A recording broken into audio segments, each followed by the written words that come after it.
I think people are picking answers from the Google AI overviews to traditional organic search, and then they're going into deeper research into Google AI mode. What's your individual personal journey with AI, your exposure, your experience, where are you in your journey now, how you're using it with respect to the services you offer, etc.?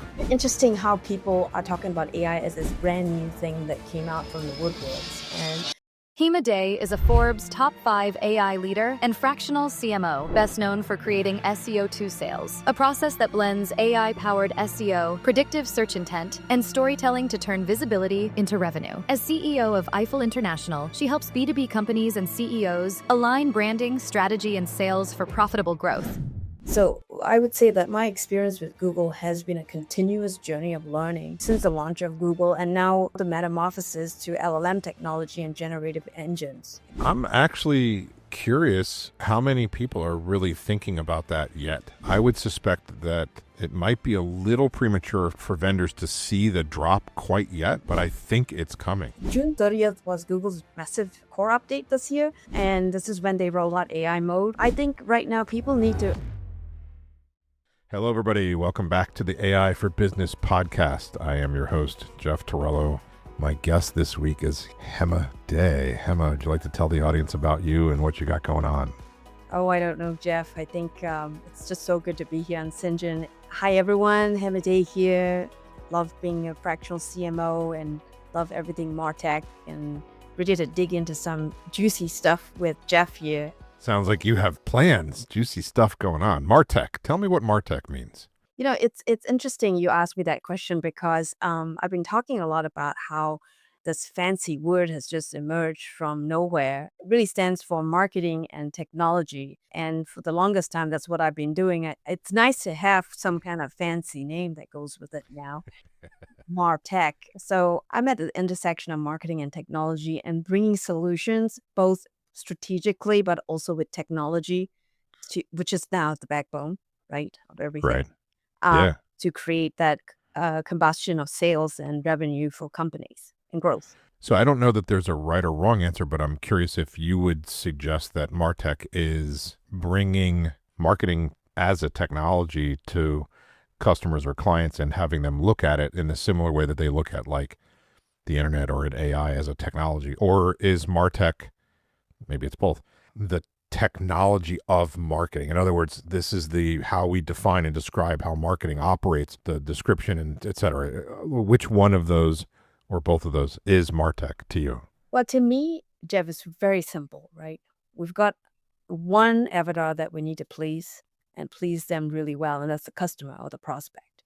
Right. So the tools and technology that we deploy to bridge marketing, which is the exchange of demand and supply, needs to really be easy enough, not fancy, but easy enough so that you can create that wonderful customer journey, and be it CRMs to operational tools that work with the CRM, ERP systems. I see them all intertwined really because in today's environment, we've got a split second to really create that combustion of revenue.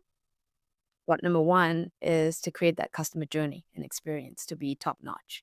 Okay. Makes sense. Do you consider yourself to be in a particular vertical, or in other words, are you working with customers in a specific, I don't know, make something up, retail or e-commerce? Like, I don't know. Do you do that, or is it you're kind of servicing everybody everywhere? Are you specialized or not is what I'm trying to ask. Very specialized. My background is in manufacturing and tech. So I hailed from New Zealand, Jeff, beautiful place, and grew a lot of tech companies there internationally. So really comfortable in the B2B space in manufacturing and distributors, but also in the professional services area. Okay. I think at that B2B, the service sector in B2B has huge potential. All right. Huge potential. People like lawyers, accountants, software developers, agentic AI folks, the list, marketing folks too. And I think that the service sector is quite often forgotten because a lot of people are distracted with consumer products that are out there, right? I agree, although I will say my opinion, just there's no right or wrong here, and there's no facts, it's just my opinion. But I think services are stronger in the B2B side. There are certainly, like homeowner services or independent services, right? Whether that's like a massage or whether that's, someone who paints houses. That's still service, but the marketing for that is a little bit different, I would submit, because you're trying to capture that audience that's, again, the homeowner or the individual. Whereas the B2B market is a different market and usually exists in different places generally. Also, I think the B2B market is massive, and that, we'll take a house painter just as an example. You're not going to probably drive 4 hours to paint a house. It's not generally an ROI that you want to chase after, right? No. I think you're 100% correct. It's not just an opinion. The B2B sector is huge. And I think people who sit in that sector see it, but those from the outside looking in don't really see it that way. But I can confirm that this back 10 years ago, it was 2 to 3 times the size of B2C already. Now it's exploded even more. And at the intersection of AI coming in now, and you see things around tariffs and everything else, the service sector has huge opportunities that can be tapped into. We don't want to get too deep on this particular podcast, but the tariff thing kind of scares quite a number of people because there's a lot of up in the air, don't know, not decideds to it. And uncertainty it stops deals from closing. It stops customers from committing. Uncertainty is not good Right, exactly. in this environment, right? So, not the desirable methodology. Let's talk a little bit. Theoretically, the podcast is about AI, so let's try to do that. What's your individual personal journey with AI, your exposure, your experience, where are you in your journey now? And then I want to talk about how you're using it with respect to the services you offer, et cetera. But start a little bit with you, yourself. Speaking engagements, Jeff, it's interesting how people are talking about AI as if it's this brand new thing that came out from the woodworks. And I mean, people forget that Google has been an AI all along, right? And so for the last, my company is almost 20 years old now. I've been with Google pretty much for that length of time. And so I would say that my experience with Google has been a continuous journey of learning since the launch of Google, and now the metamorphosis to LLM technology and generative engines, which is generative AI, right? So the metamorphosis, I think, it's brilliant. It's getting smarter by the second. And to be quite frank with you, Jeff, I'm excited as a marketer who understands tech, because this is truly a time where you can't BS the system with keyword stuffing. You can't BS the system with buying backlinks from a farm in Vietnam. And may the best folks out there who ooze the right content strategies win. I love it. You didn't know that you triggered a visual for me, but I saw you said a farm in Thailand, and I was like, a rice paddy? What are they going to do? I had the wrong thing in my brain, but I totally get it. But I was just like, I got lost for a second. But that's because I'm weird. Have you yourself been using AI outside of what you do from a B2B perspective, just from your own, for maybe helping your own decision making or doing research or any of that things? Or like, I guess the better way to phrase this question is, how much individual research do you do now that's still a Google search versus an AI request? Let me answer that question in a different way than the norm. I don't pick one lane, right? I see all the LLMs, all the platforms as my board of directors, and I ask them questions and see what I get and cross-check them. So there's a lot more critical thinking going into my work as opposed to research, because the research and the data is done in milliseconds, depending on the prompts that I write for my work, right? And ChatGPT to Grok to Meta to Perplexity, Google AI mode is also another one that I use. Now, DeepSeek is another one. It's a reasoning intel with the AI that they built. So I think we're at a stage now we've got to, there's a saying, curiosity killed the cat, but I think this one is curiosity is gonna make the cat more hungry. One thing you said in there that I really want to follow up on, you said you kind of use it more like almost like a board, and you ask for a variety of opinions. Are you doing that with like your prompting at once? You are these three things, answer together, or are you independently how are you structuring that? Good question. I've tried them both using centralized platforms where they can talk to all the engines and give me the answers.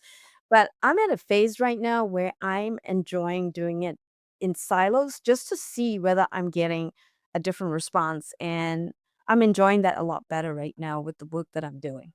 Yeah. Interesting. Yeah. Okay. Have you played around with making a persona of a couple personalities to test the, do you know what I'm getting to here, where you can actually sort of instruct the system, I want you to play these three roles and then ask questions interactively. Have you done that? Yes. I Yeah. do it Okay. every day. I do it every hour, actually. Every hour? Well, I have so many cases that I wanna know what conversations are happening out there, right? So I can either, ask it to act as a market researcher or act as the CMO, act as the client, as the avatar that I'm trying to understand who to target. So absolutely, that's part of the market research that I used to have to guesswork this whole thing. I mean, So this is like magic for me. do you, so structurally from that sentence, I'm assuming that you think a lot of pieces have become easier, but there's still a crux in there that I suspect hasn't much changed. So I want to see if we can talk about that a little bit.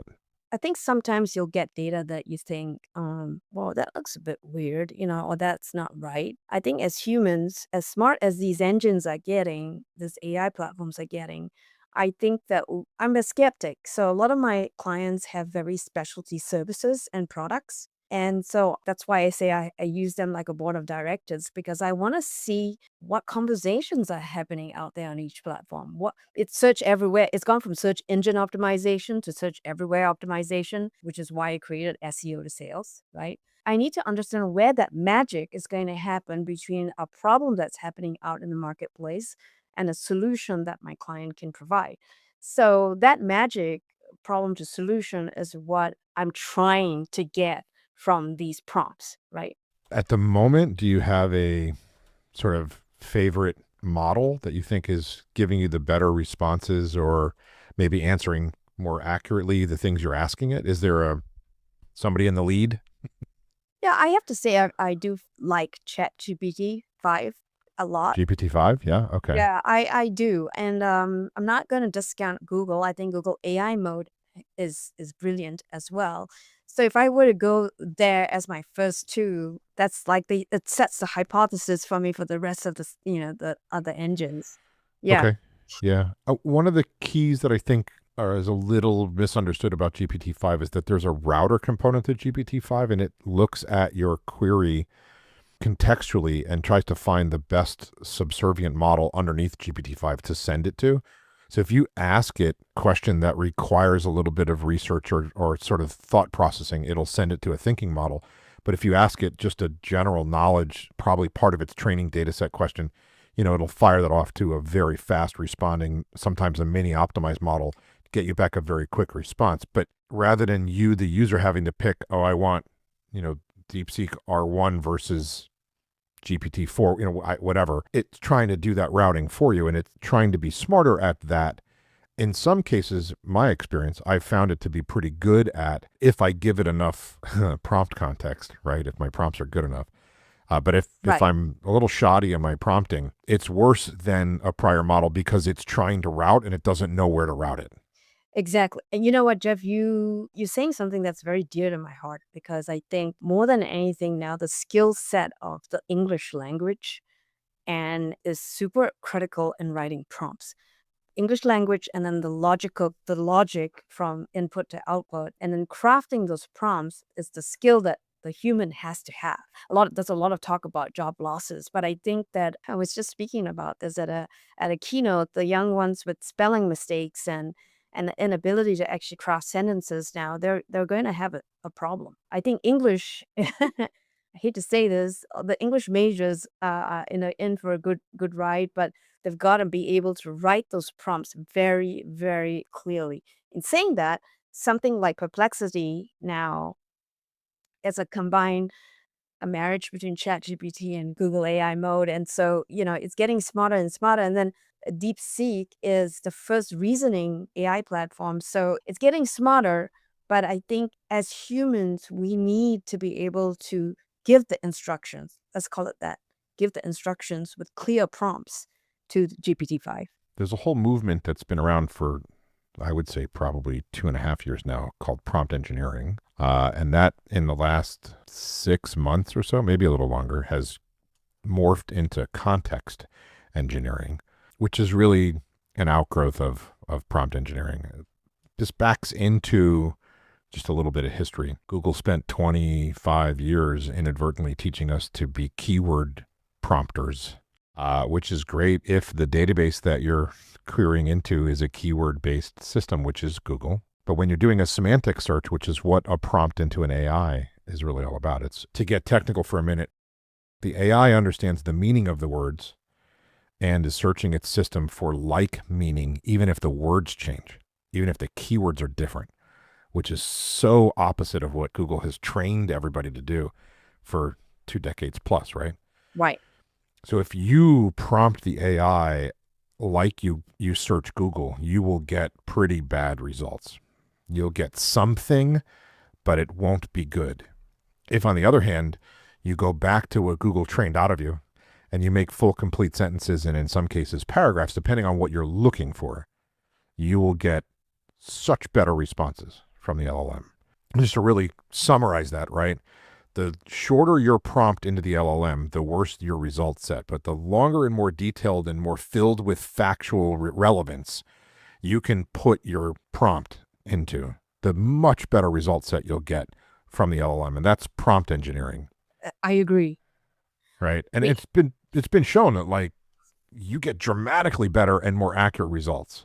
Without a doubt. And I think this whole notion on keyword research is secondary. I'm coaching a lot of SEO technicians, so I'm probably in paralysis mode right now. Real paralysis mode, because SEO is not about keywords, it's about conversations and search intent. And I agree with you 250%, Jeff, that this prompt engineering based on context is so important. And use the keyword research as a guide, but that's not how people are searching anymore. No, they're not. In fact, what's really interesting, some of the frontier models like a GPT-5, Claude 4, and I think you'll get this from Gemini 2.5 Pro, I believe. If you ask a question that your question's detailed enough and it's obvious that you're asking about a current event or something relatively recent, the models will now flip to a web search mode and they'll go search for a result rather than only relying on their training data, especially the GPT-5 router guy who definitely knows, oh, wait a second, you're asking about something that happened this week. I don't have that in my training. I'm going to go look it up. But your prompt now becomes the search query. But what a lot of these AIs are now doing is using an AI search engine and not Google's regular keyword search model. So things like Exa, Perplexity, etc. There's many. I don't want to pick a particular one. These are now working off semantic searching instead of keyword searching. And sometimes, I don't know if you've seen the same result, but from my perspective, I've seen way better answers than a Google search. Jeff, I was presenting to a group last week, and the truth is GPT-5 is a fast rising platform for many consumers and users. And one person actually stood up and said that ChatGPT-5 is now their soulmate.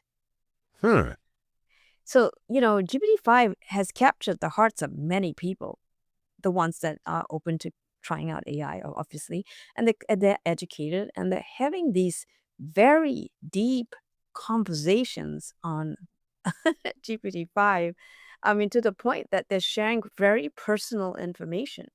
So I see GPT-5 now being a library of conversations to the point where we need, as content creators ourselves, that we need to be creating enough content there to answer those questions or worries or problems or challenges or pain in a structured way so that they have enough to latch on to say, go see Hema or go see Jeff as part of a conversation when they say, I'm so sorry you're going through this.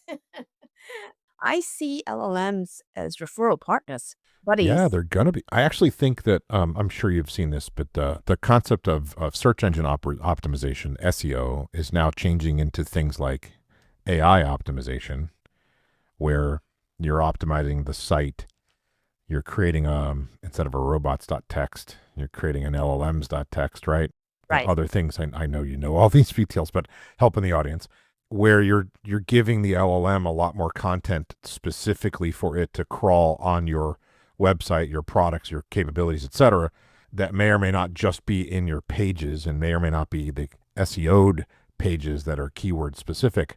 I've been saying to friends and other folks that I work with in the AI space that my prediction is we'll know when we've sort of reached the crossover point with respect to AI-driven search versus keyword search, when Google's homepage default becomes the AI answers instead of, right now it's sort of a hybrid guy, but when Google basically says, yeah, keywords aren't as good, you guys should take the AI response as the first response, I think it'll be a pretty big indicator for everybody that we've shifted and we've crossed over to this world of semantic searching as the default. I would say that it's already happening now, Jeff. I think people are picking answers from the Google AI overviews over organic search, the traditional organic search, and then they're going into deeper research into Google AI mode.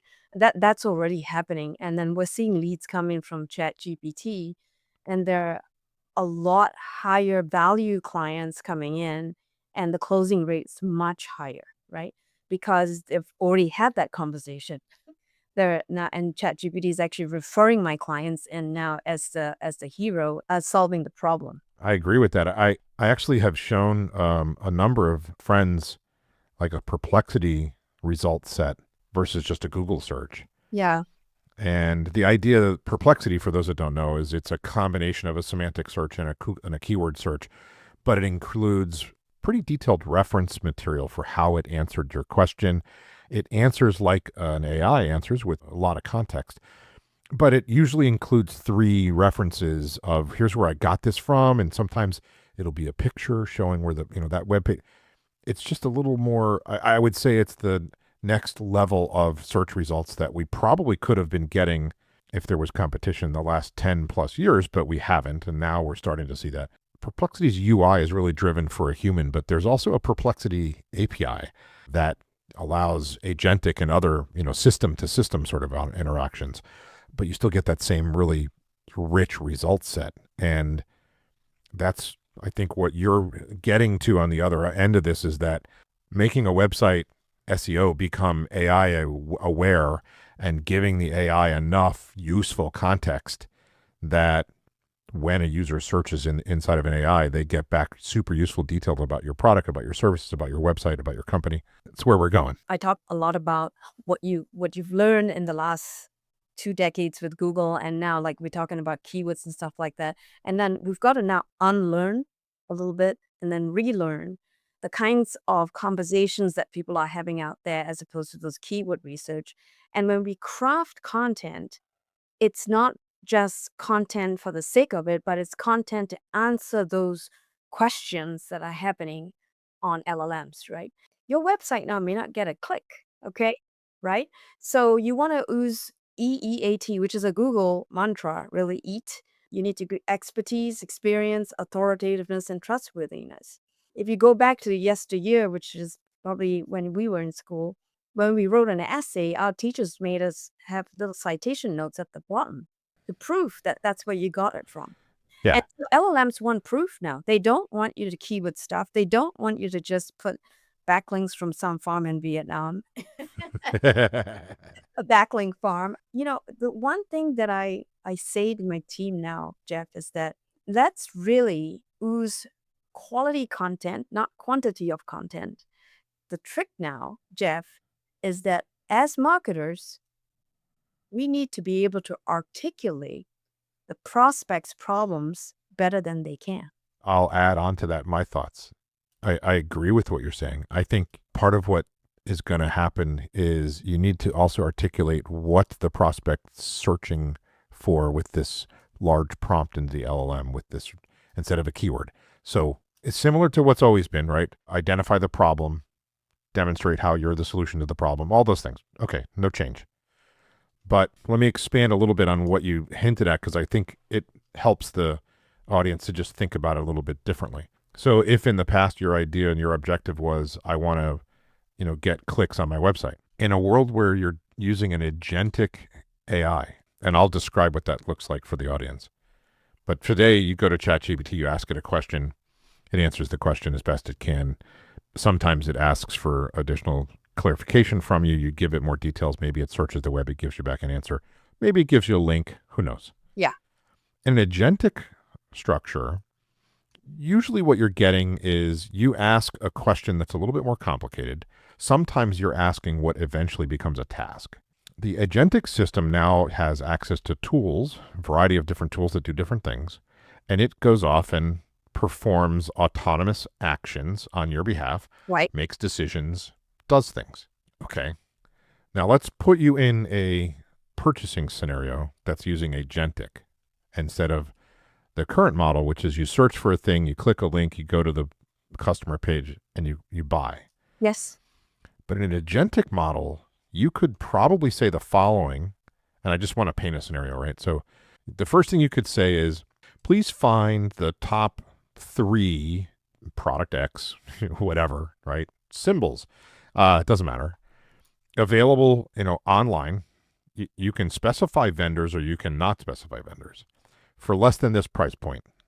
And show me the 3 vendors and show me some images from their website. Click, click, click. They show up. And then you can say, okay, buy the cheapest one. And technically, the user may not even interact with the website at all.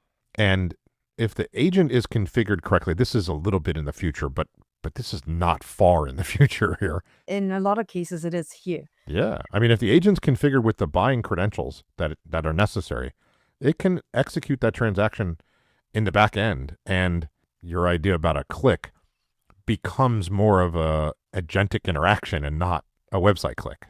Yeah, you've literally have, I said a board of directors, you've got an executive assistant too and a shopper for yourself. Right. And I think that's where, my prediction is we're all going to have our own AI agents, the Jeff agent and the Hema agent, and agents are going to do the work for us in the name of giving us better work-life balance. The idea that everybody has a Jarvis like Iron Man, maybe they don't call it Jarvis. I know that, Apple has a vendor they'd like for you to pick to do that. So does Google and so does Microsoft. OpenAI would like you to choose theirs and on and on. What everybody wants is they want to push you into what we refer to in the industry as a walled garden. And that's a place where you don't leave. You hang out and you do all your thing, right? So like, let's just paint this picture a little bit thicker, a little deeper. You have your preferred platform. We'll call it Platform Z. You go to Platform Z and you have an agentic chat. And inside your agentic chat, inside of Platform Z, you've got your personal agent.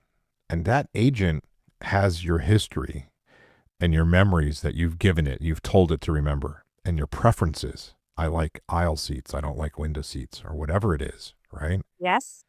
All of those preferences have been expressed, not necessarily like you're being interviewed, but as you've interacted, as you've booked a flight and said, aisle seats, by the way, remember that, right? That sort of simplistic structure. Yes. But now, over time, the more you use it, the more you invest in this platform, the more this agent's better suited to do the things you want it to do and to do them autonomously. Here's the problem. Are you really going to leave and go to a new agent and have to retrain it and give it all your memories, and you're going to want to export it, but if they don't let you... No, you know what's going to happen? You're going to use that trained favorite agent to do the searching on another platform. For everything. Yeah. For everything. Yes. Right? Yeah. What I see happening is the number of people going to vendor websites goes down dramatically. Mm-hmm. The number of agents doing all that work for them goes up exponentially. Right. But there's a huge mistake people are making in saying that websites are not important. And what they forget is that you do need a place to host your brand, to control your brand, to control your messaging, to control the content that you are generating that is so unique and answering those questions out there. The other thing is websites are mini AI agents too. People forget that. Yeah. In fact, I think that's what the websites turn into. Yeah. I don't think websites go away. I think that they have their existing, we'll call it a UI, but then they have, whether it's MCP servers or whatever that structure ends up being, they have this AI agentic on-ramp that's not necessarily the website and the web page, and maybe you don't need to make it look pretty, but it has all the content and all the detail and the branding and everything else necessary, because that's where a lot of people are going to start shifting their traffic into. The word is schema, Jeff. Schema is good. Yep, right. It I really agree. needs the right schema so that the LLMs can read your content efficiently. Make sure it loads fast because you can see the speed of how the LLMs work. Yeah, So exactly. if you load slow, it's going to say bye-bye. The part that I'm trying to really help educate business owners too is that don't just pick a website that looks pretty. Yeah, it needs to look good, but it's got to have the right translator. I'm actually curious how many people are really thinking about that yet. I would suspect that it might be a little premature for vendors to see the drop quite yet, but I think it's coming. I think the traffic is going to go down. Getting June 30th was Google's massive core update this year. And this is when they roll out AI mode and everything else. Right. And I got the calls. Oh, that fast? We're invisible. Yeah, we're invisible. My Yeah. business is down. And so, for those who are really close to the pulse of leads and what's going on, they see it. They're definitely seeing it. And I feel sorry for some folks because they've gone on the path of lower cost options with websites. I think right now people need to unlearn what they know about websites and relearn what kind of website they actually need, right? So that you can build those knowledge graphs for LLMs. To an extent, a little controversial commentary, but I actually think that the website model we've been using for a while, the idea that, getting yourself ranked on the first page of Google is the key to all sales and profit. I think that model has been ripe for change for quite a while. I don't think that model's been around a long time. And I think what we're seeing is that AI, especially agentic-driven AI, and the overall switch to using the chat structure versus a search engine as your on-road is really, really, really going to have that impact. As you're saying, people are already seeing it. I don't think everyone will go in one fell swoop. There'll be AOL just shut down their dial-up last month. Did they? I didn't hear about that one. Your first thought was AOL still had dial-up? Like, yeah, what? like really? But apparently there were people to the summer of 2025 still using dial-up somewhere. Oh, wow. But, that the tail of that curve, that graph, is really, really, really small. Wow. And I suspect what's going to happen is there'll be people who are still browsing and searching with, not moving over to an agentic model anytime soon. But there's going to be a lot that do. Well, Jeff, if you look at the generation, the story there, the oldest Gen Z is now 28, oldest millennials 44, the oldest Gen X is 60 this year, and then 61 being the youngest baby boomer. In about 3.5 years, we're going to see retirement happen for the boomers, and then followed closely by the older Gen X's. But these Gen Zs and millennials, some of them are not already gone off Google. Okay. So, and some of them have disposable income to be great prospects, buyers out there. Right. But you got to get them on TikTok because they're not using search, right? Or YouTube, right? YouTube's still owned by Google. Thank God. Yeah. We have one consistency there. Yeah, but for how long? Yeah, exactly. So Google's done a lot to try and defend themselves of recent times. Ever since ChatGPT came out in 2022, they're mimicking their YouTube algorithms to mimic TikTok as well. They've created the short form videos now that everyone's going crazy with. My kids, 10 and 16, they're on YouTube Shorts, and my 16-year-old's on TikTok as well. But TikTok's interesting. I don't know what the verdict's gonna be for the United States to keep them. We talked about uncertainty earlier. This is another uncertainty that's going on. So I think there is some truth that YouTube's giving that stability right now. I hear you. I also think personally, again, back to an opinion, I think the problem is exacerbated by this shorts or TikTok limitations or Instagram Reels limitations from an attention span perspective. Yes. That makes the overall idea of finding a prospect, getting in front of them and getting a message across even harder. Yes, it's dropped from about 12 seconds to under 3 seconds, Jeff. You can hardly do anything in 3 seconds. Well, that's why as content creators, we got to get so laser focused on that engagement point, which is really what? When you get engaged is when you actually empathize with what articulate the problem better than your prospect can in Yeah. under 1 second. And that's what a good marketer is doing right now. Yeah, but how much can you actually impart in under 1 second? Jeff, you'd be surprised. So, It's getting quietly ridiculous, but quietly fascinating from as a marketer. I love this kind of challenge because this is true marketing, Jeff. you don't think that less than 3 seconds content is noise? It depends how you craft it. I'm not suggesting the person creating it is creating noise. I'm just suggesting that the volume that's out there is already to the point where I think there's a lot of noise. There is a lot of noise, and that's why when you engage with the truth and build a trust currency around the brand and the problems that you solve, In right? 3 seconds. Under 3 seconds. Yeah. Yeah, that's a heck of a stretch. Just, you know, And guess that's another element to this. It used to be 8 touches. It's now more. And if you're selling something that's $10,000 and more, the touch point is 23 touches now. 23 touches of 3 seconds or less in order to make a $10,000 sale. Yep. That seems to be the rule of thumb right now. Right now. I'm not saying it's going to be the No, same tomorrow. as soon as you said it in the podcast, it's out of date. I get it. I'm just asking. What about an under $10,000 sale? Is it less touches? If it's a commodity item like consumer base, I think I'm still seeing the 8 touches, but 16, 32, and repetitive piece and building that trust. That's why brands, I'm not talking about the big brands like Nike and Apple. I'm talking about our small little brands and building the trust to rise above that noise. It's so, so important, right? And how do you build that trust? This is where the site, that's what I think people are going to love Perplexity, the citations, having good content out there to actually say that this is the authority on this matter. I work with a lot of doctors and lawyers, Jeff, right? And they need to show, we need to, as content creators, as their marketer, I need to prove to the world that they are the best in litigating probate, litigating construction disputes, litigating a medical malpractice case, right? So Okay. content is not blah, blah, blah. It's case study based. It may be media relations out there that show like they are on key journals that are talking about, for example, we have a doctor that does peripheral artery disease, and he's a vascular surgeon, Okay. right? I'm not a surgeon, but I'm taking snippets of where the problems are out there. A person that's having leg cramps for 2 years and not being able to get an answer to why they're having leg cramps, and they're in the retired age, they've smoked all their life, they've been drinkers, they're diabetics, and they've gone through all kinds of things. Doctors have said they have neuropathy, but they don't.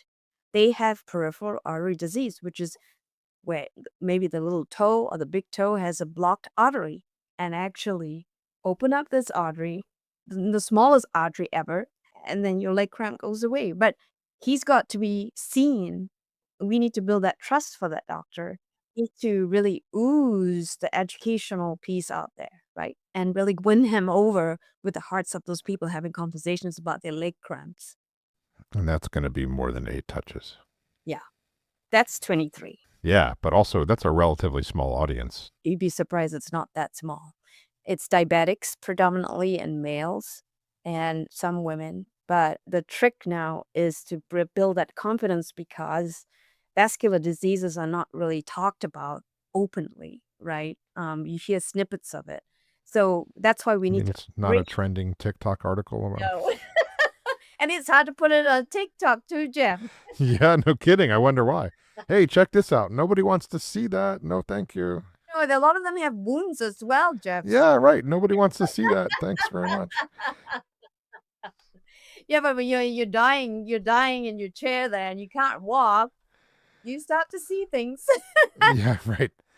But everybody else is like, I don't scroll that. Get rid of that. I don't want to even know that. Right. So yeah, so it really goes back to, people talk about, I want to grow my company. I want to grow my company. I want to grow my company. Only way you're going to grow your company today and with all the noise is to really answer problems and challenges people are having out, right?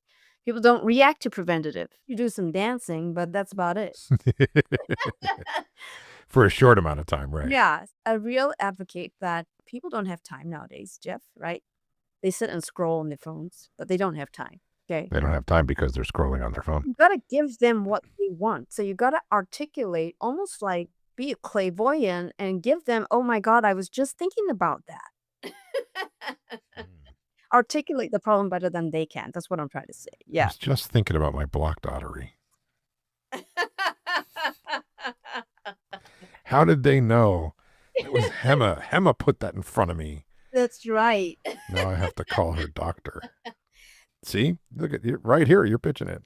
We're going to make a short out of it. Going to see it on TikTok in just a few months, folks. Just wait. You won't believe what happened, actually. Can I tell you another story? Yeah, go ahead. So I work with doctors, as like I said. So this podiatrist, she's a surgeon, and she came to me about 5 or 6 years ago, and she was paying some marketing agency that said they did healthcare work and got website SEO. Phone didn't ring for about 6 months, and I stood in her office and I said, Doc, you amputate feet, but you also do other things like, wound care and stuff like that. But what can I get you visible for out there that patients come in, you treat them, they absolutely have to pay you. She takes Medicare, PPO, and cash, right? Right. She's a high-end doctor. And which one's going to make you the most profit? I know the answer to this one already. What is it? Cash. Well, cash, yes. But what procedure? Ah, the procedure. Hopefully not the amputation. You see, that's where your mind went with the first time round. Yeah. You're going to say, get me all the wound cares that are septic and, Right. and I'm going to make a lot of money profit on surgery and amputation. And she went and did the numbers with her CPA and whoever else, and they came back. They said surgery was the worst case scenario. She's in blood for 5 hours and then she's got all these patients to come back to. She said, Hema, get me visible for ingrown toenails. Really? Yeah. And so we went down that path. In 3 weeks, her phone was ringing. Jeff, I kid you not, I studied every possible buyer behavior, patient behavior around ingrown toenails, from the beginning stages to septic stages. Those who went to a nail salon to get treatment and then got into gangrene. And I created an ecosystem with unique content, back then with SEO, right? Keyword research and the works. And in 3 weeks, her phone was ringing. So I'm saying to people, go back to your P&L. Look at what's going on in your P&L. It's a real pulse of where your profit centers are. And then craft your priority settings based on where you want to go with your business model. And it's funny, Jeff, because I told a story around the world at different keynotes, and people call me up and say, Hema, I still don't know what my ingrown toenail is. Yeah, right. Well, look, I think that's it's like the perfect thing to end the conversation on because it's the right closer. But the simple concept is find the thing, whether it's your unique selling, if it's your USP or not, but find the thing that you can go be known for, be noticed for, get visibility with, that will be valuable to you, like you're talking about, and push on that. And once you have those clients, you may be able to sell them other things depending on what your business is. Not everybody with an ingrown toenail wants an amputation. You never know. Well, that's when the doctor has to play the role. Exactly. No, I know. Yeah. But the concept is super valid, and I think it's a simple concept that people ignore. How do I sell all my products to everybody? Why don't you try to find one product to sell to a lot of people and do that first? And especially with they don't have the budgets for it too. They want to do it all, but they go like, I don't have money. I want to do it all, but I want to do it for $100. Yes. But come on, you're Hema Dey. You can do it. Yeah. But Jeff, LLMs are truly resetting this landscape for search everywhere optimization. And it's exciting times. I think people shouldn't worry about it, but they need to get into this unlearning and relearning mode. Make sure that you got the right recipe. I would agree. I don't think people should be worried about it. I think people should be paying attention to, hey, there's a learning opportunity here. There's more work to be done. and the game is changing, and you need to react. You don't have to be afraid, but there's changes that you'll need to implement, because if you don't and you stay that way for too long, you'll fall right out of the window. I'll share something else too, which is happening right before my eyes each day, is that if you are from the traditional SEO world and you sit as a manager and you have team members, younger team members that are coming to you saying, this is all wrong, we shouldn't be doing keyword ranking reports anymore. You listen to them and be receptive to what's really going on today, or you're going to be out of a job. Yeah, or your clients Yeah, will go somewhere else. right. It's another option. If Yes, you're an SEO house. right. Exactly. Hema, it was great talking to you. I think it was really informative. I learned a whole bunch. You did? Well, I love talking with you, Jeff. Anyone that knows me knows I'm a bit of a nerd on a lot of things, so I can have that conversation a lot. You can see in the background, there's all sorts of things that can be talked about, but Yeah, it was good. It was a good conversation. I think the audience will really enjoy it. Thank you very much. no problem. Thank you for having me on your show, Sinjin.ai. Thanks a lot.